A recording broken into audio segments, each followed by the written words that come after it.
Welcome back to Bank on Purpose. I'm Bill Pace, I'm and Jody this Ogden. Today we've got the legendary Lance Riggen with us today. Now, Lance has got all sorts of credentials and all sorts of experience in real estate and everything. And so we're glad to have you here today, Lance. Me and Lance met a few years back, a mutual friend. Um, kind of got us on a good path, and Bill gets to see him a whole lot more than me. So let Bill finish introducing him here. today on Bank on Purpose, we're joined by a man whose name carries weight in every room he walks into, Lance the Legend. Lance Riggen from Tyler, Texas, has earned that title by consistently showing up, doing the work, and helping others succeed along the way. He's known for creative deals, steady leadership, and a heart for his community. Lance, it's an honor to have you here today. But I did get a really, we did kick, or we did get a really killer deal earlier this year on three duplexes. I think Bill saw it going around. I was trying to wholesale it at first. I I ended up should have got on that one. I negotiating. didn't know. Oh, brother, you should have picked up on that one. That's a great deal. It's already valued at over 700,000. We picked it up for 600. I saw it on Zillow. Literally, Zillow is a great place to find deals right now, guys. If you're watching this, people ask me, "Where do I start? Where do I start?" I mean, Pace has been saying it too for last year. He goes, "Why are you doing all this pulling lists to do that?" Zillow, right? Anything 40, 50, 60 days on Zillow is a deal, potential deal. And that's how I found this $1.2 million six-door portfolio, man. The guy is trying to exit it. He needs the debt to income off of his credit so he can him and his dad are building 200 homes. Like they need $400,000 just to build the roads into the neighborhood. But I just hit him at the right time. He wasn't open to creative finance, but we were able to explain it to him properly. We built the relationship, we built the trust, and then we explained it to him. We met him several times. I met him on the phone with him.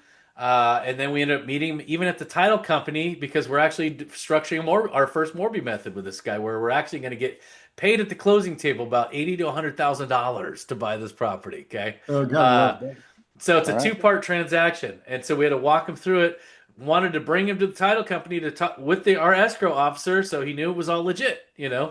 And we let him know how we were going to protect him because he's going to be acting as the bank with a couple $100,000, right? And so he has to trust us that we're going to make payments and not lose this property. So the way we structure those deals is we put something in place. Well, putting on operating agreement. So if we don't perform and he doesn't get paid for 3 months, like 2 to 3 months, right? He can kick us out and take over the property. That's really a really good way to protect, a seller like this. But that's not the deal. So we bought these three duplexes. I'm circling back around though. The three duplexes, okay? This old Chinese guy had them. He had a property management slash real estate agent lady meet us at the house in dirty jeans, work glove, literally had her work gloves on, t-shirt. I'm like, I've never seen an agent roll up like this in a beat up old Camry. I was like, what the? And she gets out and she's like, oh, blah, blah, blah. You could tell slumlord situation. There's some dry rot, the trim, some of the Mhm. windows, they were dated but clean, right? Solid Yeah. foundation, slab foundations, roofs were in great shape, no leaks, no foundation issues, no cracks, but just need some cleaning up. And so I ended up negotiating a seller finance deal. He owns them outright. Mhm.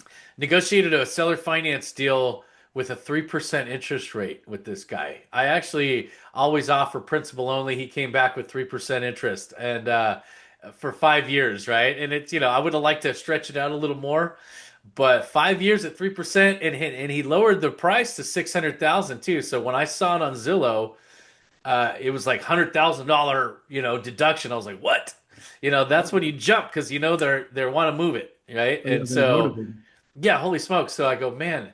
So what I started finding out was they were all underrented, just poor management, right? The management lady's Mhm. like, "Oh, do you want me to manage it for you?" We're like, "No, there was three Definitely empty, not, right? three empty units, right? They were renting for 900, and I'm like, I know we can get 11, 1200 for these easily, right? They're clean, they're dated, but they're clean. And they're in a side of town, the West Loop over here. There's a massive shopping center going in. That's like $1 billion shopping center. A supermarket. You've already got Chick-fil-A. You've already got Starbucks going in. You've got all an oil and lube place going in. It's just this whole plaza that's going in right across the street. So I know the value is going to go up, right? Because that area of town is cleaning up. So we get in, we realize my wife is good. She calls the city. She's like, "Hey, what does a 2-1 qualify for HUD, right? Section 8 housing." They go, "Well, the max you can get is $1,333 for a HUD tenant." I was like, "Holy crap!" So we're like, well, the administration that's in office now, they're really kind of cracking down and trying to limit some of the stuff that people Yeah, abuse. yeah, In my opinion, they abuse the absolutely. Yeah. situation. They stay on it for a lifetime, and it's not designed for that. I think they get too much money. But so I know I have in the back of my head, I know some at some point they're going to start adjusting these back to where they probably should be. They're a little high. So we decided to go for 1,200, right? Boom, Mm. boom, boom. First two properties, the first two units we got rented out within a couple weeks at $1,200. And as the leases come due, we're going from 900 to 1,200, increasing the NOI. So right now it's worth about $750,000. We haven't even owned it for a year. We've already added $150,000 in equity to this property. But those are some big wins right there. And we're paying the guy 3% interest. That's basically, it's almost free money. Yeah, And that's yeah. so it's an amazing deal. Then we decided. So the other part was a $15,000 down payment. It was like 3% down payment or something crazy. Yeah, so it was an Wow. amazing deal. I was gonna wholesale it, assign the contract, but I think we got a little greedy. We got a little excited. I was trying to get 50, 60,000 down on it, which I think still is a good deal. But we couldn't move it, and he was getting antsy. I'd already pushed closing back once, and then a second time, and he was like, "Look," and he wouldn't talk to us. Right, very broken English. He was having his agent talk to us. We were going through her, Mhm. and so he's like, "No, he's not going to push out closing again." I go, "What if we give him another 5 grand? Earnest money?" He goes, "No, no, not going to do it." So I was like, "Shit, we have to make a decision." My wife's like, we should just keep him. We should just keep him." And I'm like, "Well, shoot, we really need the money though, right, to pay our team." So, anyways, I decided to hold them. So what happened was we stabilized, raised some of the rents, got a few of the units filled up. So we only had like one, I think, empty unit. And we enticed some investors to come in.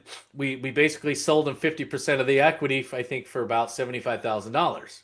And the cool thing about that is we put 30 or 40,000 into the units, and then we were able to get our 15,000 back plus 20, right? So we actually made Yeah. money.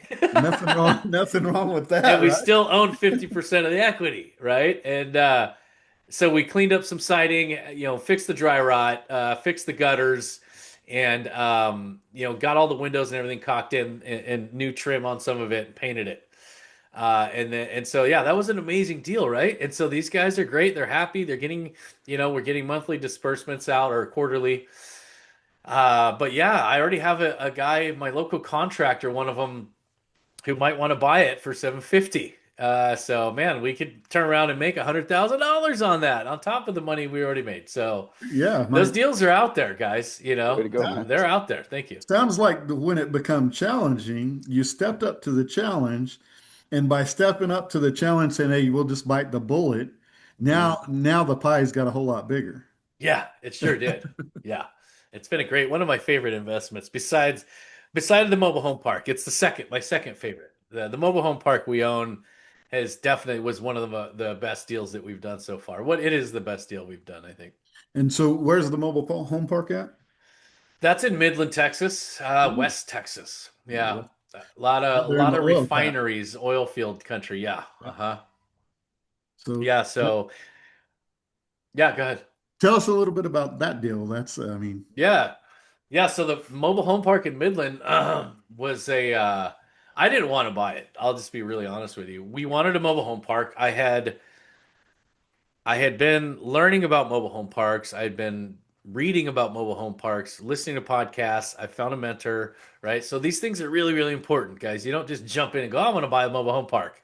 You really need to have some, an understanding of the asset and how to manage it and operate it, if you're going to try and do it on your own, especially. And so this park, man, Midland, Texas it's trashy and then it's rich, right? The bosses of the oil fields, they live in five, six, seven, $800 million houses.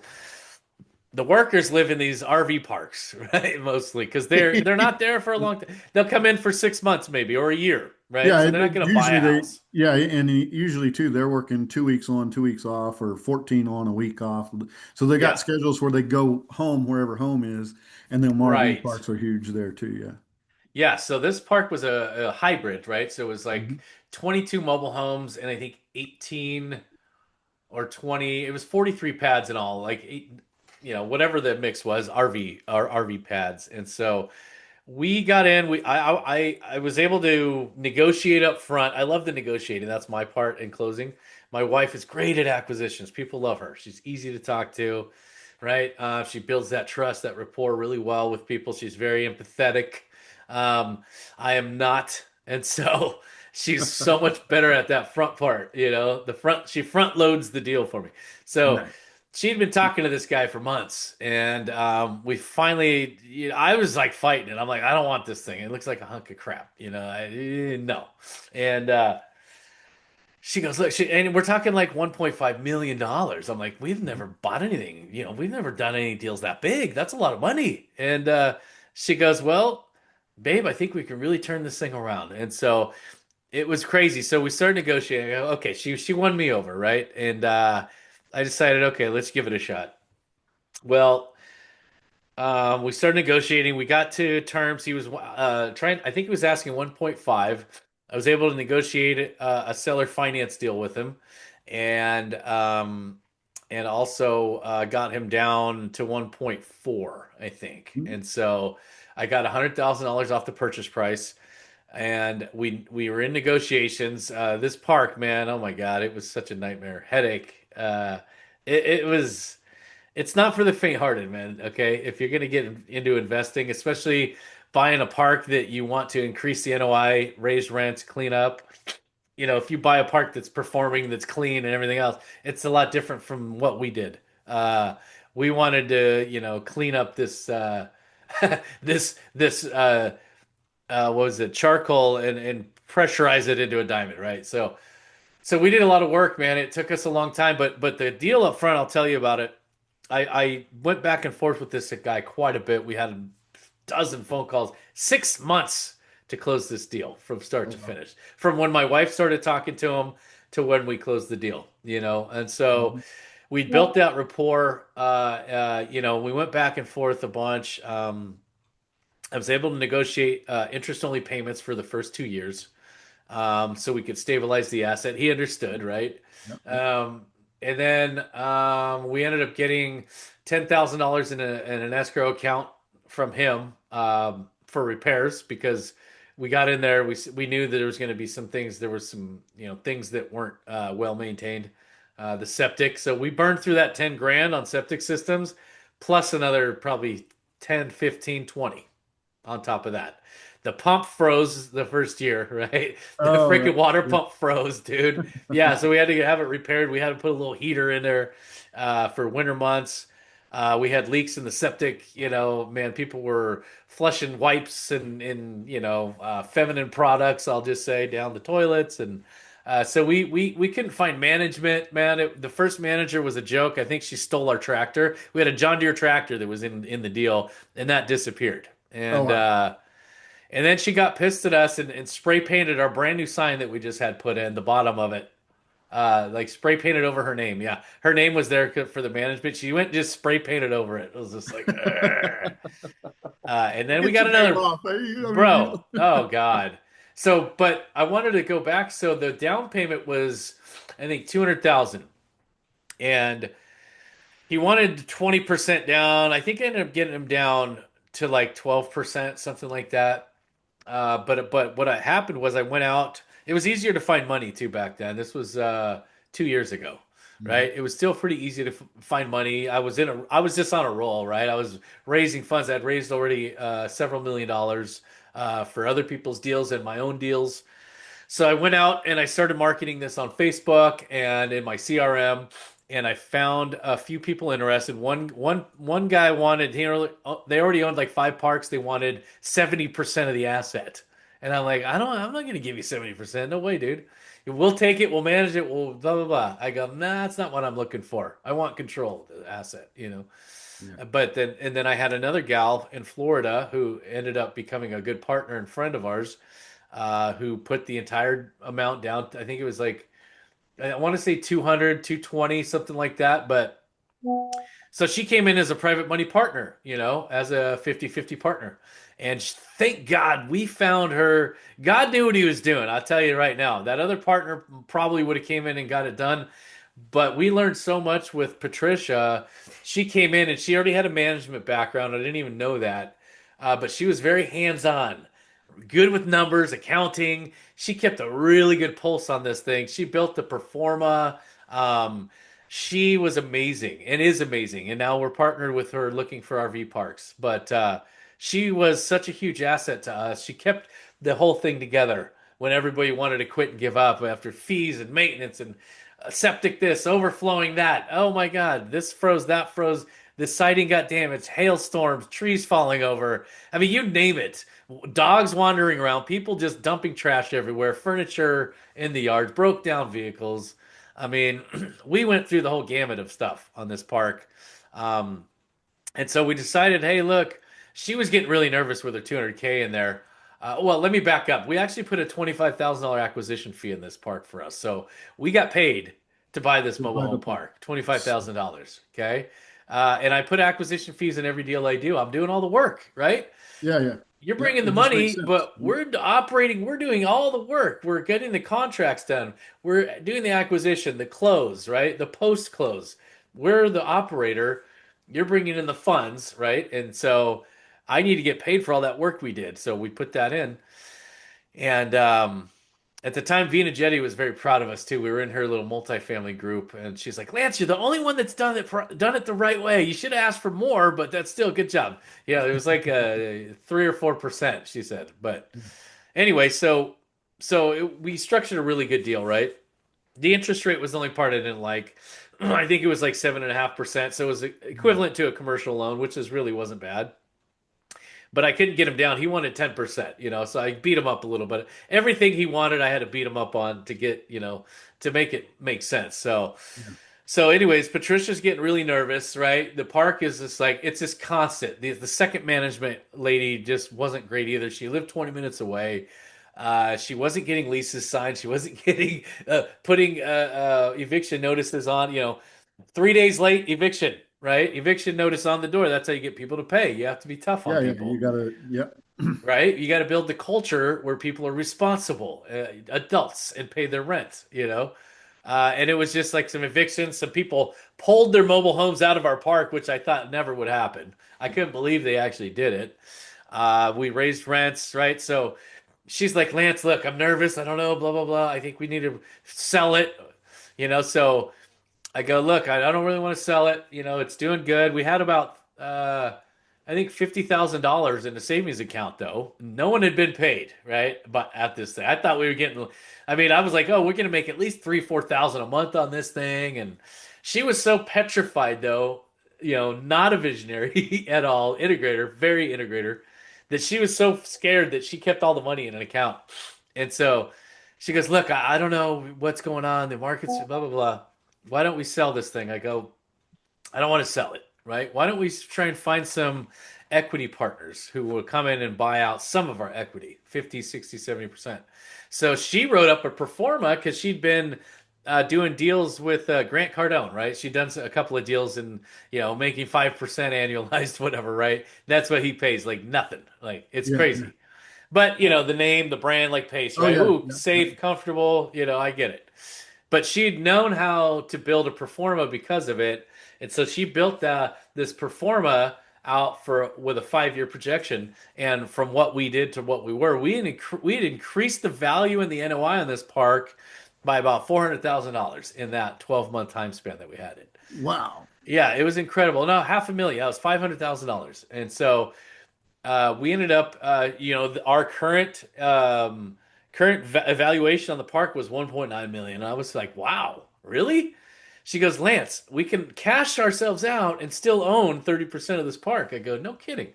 So guess what we did? I found some partners to come in who had owned like 20 parks. And in fact, they had done a couple of deals with Dustin Kircher, who does all the RV park trainings, right? Or mobile home park trainings in Subto. So I reached out to Dustin. I was like, "Hey, are these guys legit, man?" I talked to him a handful of times, been on some of his trainings, and he goes, "Man, yeah, we done two parks with him. Everything's going smooth." So I go, "Great, right? I've got references. These guys are legit. They own parks. They're gonna come in. They want to operate it and bring in like tiny homes, boxable homes, or more mobile homes, right? Because there's 2 to 3 acres to expand, and that was the other reason why they were excited about it. So." We enticed these guys to come in with our evaluation. She built this beautiful performa, I mean, amazing, and brought these guys in. We ended up cashed out her 200,000, and we each walked away with $130,000 in profit in 14 Sweet. months of owning this thing. Yeah, is that Very wild? sweet. And Yeah, now You we yeah. still still own And, them? own and now you're collective. still owners though Yeah, we too, still right? own 30% of the park, and these guys are bringing in box homes now, right, for the oil field workers. So it's going to be worth a lot more in the next couple of years. So Oh yeah. it was an incredible ride, man. It was a brutal one though for a while. I was dreading those weekly calls, but that's the thing: communication. Just transparency. We're always weekly on any big deal like that. We're on weekly calls with our team. We're hashing it out, and I started dreading those calls, man. I was like, oh God, what went out this week? Now, what are we gonna have to spend? We're not gonna make money again this month, But that's just what it takes, man. You got to have grit. You have to have tough skin. You've got to learn how to pivot. When you're doing real estate deals. So thankful that we stuck with it. And then we The made it lessons that you work. learn through that are amazing. They're priceless. Yeah, For your next 100%. your next deal is going to be so much easier because you've already learned through the Yep, waded through the mud to exactly. get to the better parts. 100%. Yeah, no.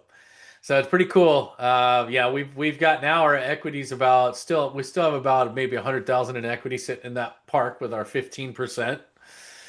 So once it gets built out, though, they're going to probably be 30 or 40 box homes. It's going to be about $3 million by the time that's all done, and then we'll be able to make several hundred thousand. You know, when we exit it or Sure, yeah. refinance again. Or So, refinance again, and uh-huh. as long as that bad boy is paying, and honestly, as Yeah, long as oil stays above $60 a barrel, you're solid. It dips right. below that, I would say, don't fret it Yeah, at first, but if it's been there for a month now you need to start getting a little bit worried. But right. until then, Yeah, and that's just really honestly not going to happen. I mean, if it was going to happen, now would be the time because oil's down, yeah, usually with Republican presidents, and it yeah. skyrockets, through all the crap that they Yes. got to deal with in the oil field and regulation. Yep. Skyrockets when a Democrat's in, Yeah, I and don't think it's so, going down much lower than it. I think we're at like 2.99 here for gas, 2.99 a gallon, something like that. yeah, I just saw a deal the other day where Oklahoma City was down real low at like 229 or something like that, Wow. It which might is, even be I cheaper. Yeah, mean, I think I'm paying 2.99 for diesel though. I get diesel. oh So yeah, yeah, what are we at, Bill? Out here? About 240. 240 for regular. That's yeah. awesome. Yeah. I'm sitting in oil field country over here in Carlsbad, so it's the west side of the Permian Basin Mhm. there, Yeah. and we're at 279. I'm like, there's something wrong here this time. Normally we're lower, but yeah, Yeah. I mean, you ain't got to worry with that market there with that toy. And like I said, Yeah. $60 a barrel is has been the cutoff in the past. In all honesty, some of these companies have got so much better at it that they've hmm cut their cost of getting it out of the ground so much cheaper than that. Usually that was your break even point. So Yeah, well, the other thing too, Bill, Jody and Bill, is that the reason why we're pivoting into RV parks for low income housing and workforce housing, and I'll tell you why. because there's a massive natural gas pipeline being built in our country, and they're starting here in the southern United States. Most of it, it's a 5-year project, right? So anything they're out Lake Charles near Lake Charles, Louisiana. That pipeline is going to be going through southern Texas, and they're also here's another cool thing that I just found out about Midland. Well, first of all, the Landman, right? Have you seen the Landman with Billy Yeah, Bob? yeah, yep. It That's is. Midland, Texas. Okay, Midland's on the map. But they're building 2 interstates that are going to go right through Midland, so that's going to bring a lot more Oh, business they and I'm honestly sure need it. money. It's the Yeah, traffic there is horrible. Just the one yeah, I-20 going through, and man. yeah. So yeah, it's So, anyways, there's definitely a lot of money there and whatnot. In yeah, we're fact, actually after looking we at a get off park. this, I got an RV park there that have been brought to me. I'll have to Nice. see if it's something that might be up your alley. Yeah, definitely. We're looking at a workforce camp right now that's 300 doors, 301 doors, $18 million. They were trying to sell it a year ago for 25 million. Okay. That thing is bringing in like 700,000 a month in revenue. Hmm. Now, one deal like that can change your life. And I Oh, looked Yeah. at that and I go, oh, that's just out. We're looking at 1.5 to 3 million. Even that 2 years ago, I'd be like, ooh, that's a lot of money. But you got to think bigger, right? You got to raise your standards. Boom. Every time you raise your standards, you change your mindset. You go, why not? Instead of go, why me? Go, why not me? yeah, Why yeah. not me? Well, I It, see people doing it all the time. You got the Rhea Campbells and you go Pace Morbies and there's these guys doing these multi-million-dollar deals. Why not me? 18 million to 700. My wife was like, look, babe, if we did with the debt service on this, if this is even close to accurate, we could make $150,000 a month on this park. And I was like, what? That's yeah, yeah. life-changing money, It's all you the know? same. You just got to look at And bigger numbers. I mean, as far as, I yeah, Uh-huh. mean, the debt Exactly. service is paying itself and then it's paying Yeah. itself. Creative is creative. yeah. It's just, And like you that's said, at it's the mindset. 60% occupancy right Yeah. You got to now. get out of your own mind to do Oh, that. so you still got that's the upside is okay, you I got this mean, presidency that you're probably going to go through and you're probably going to stay around the 60% give or take. mhm. You get into the next Democrat, that'll go to 80%, 90% um, Right. filled. Yeah. And that's when I mean, it's a long-term play, That's yes, so but funny too. you're already making bank. Even if And we could then, get 10% more, if we could increase 10 to 15%, do some marketing, talk to the right companies. They don't have any agreements with any of these refineries at all. These guys just come from the ads that they do. So if we get into one or two refineries and go, hey, we've got this housing, we'll give you a little bit of a discount, right? yeah. Fill these up. I mean, who knows? Sky's the limit. Oh yeah, it's huge around here. I don't know how it is in Tyler, but I know I'm in the part of the country that actually one of my private money partners or private money lenders actually she used to work for an oil field company and she used to do the stuff behind the background, and she let me know that Eddy County here in New Mexico is actually one of only 2 counties that have went through all the digits that the county could use for assignments for oil Mhm. wells, and they Yes. had to be reissued the second number. So the only 2 counties that way in the whole U.S. And so when you talk Really? about that man camp, there's three Yeah. of them right here in Little Bitty Carlsbad, and Really? so yeah, the which that's why I like this area on the rentals and whatnot. And honestly, that's why I've been here for a year and a half instead of still traveling the country in the RV, is Yeah. because the money here is stupid over other places. Great stuff, Lance. Thanks for that share. It's great to hear from Lance the Legend.